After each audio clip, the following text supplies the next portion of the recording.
In 1977, over 400 Brazilian citizens reported being physically attacked by UFOs, and their government took it seriously enough to launch a year-long military investigation. This wasn't just lights in the sky. We're talking about documented injuries, deaths, and evidence that's still classified today.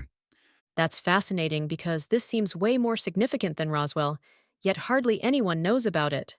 Well, unlike Roswell, which was over in a flash, the Brazilian incident, which later became known as Operation Prado, involved hundreds of witnesses and lasted more than a year.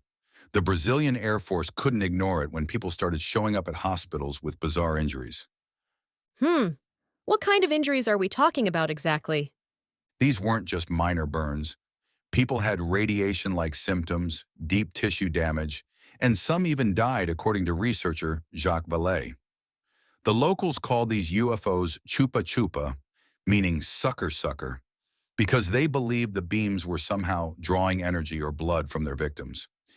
You know what's really compelling about this case? The fact that trained military personnel were experiencing these phenomena too. Right, and these weren't just some untrained observers. We're talking about Air Force pilots who knew every aircraft in existence, reporting objects that moved in ways that defied physics.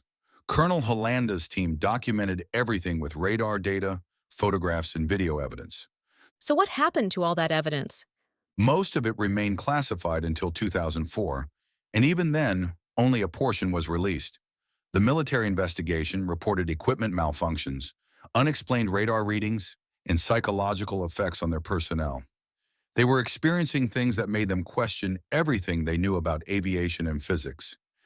The psychological impact on the community must have been devastating. I mean, having to live with that kind of fear night after night.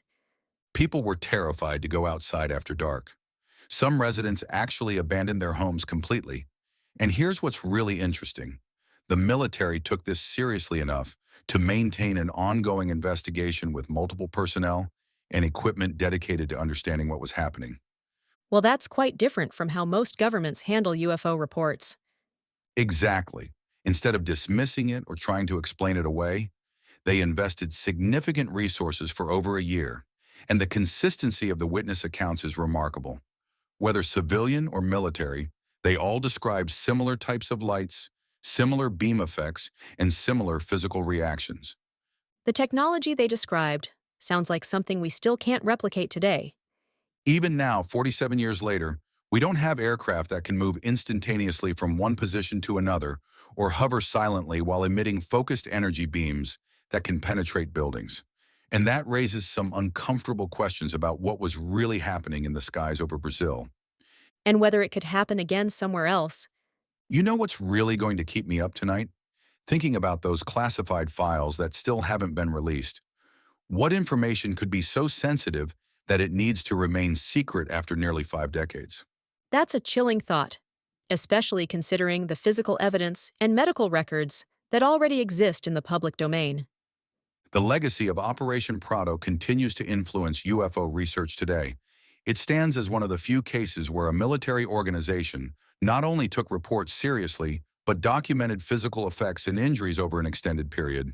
And maybe that's why some of those files are still classified, because the truth is just too disturbing to reveal. Well, I might be sleeping with the lights on tonight.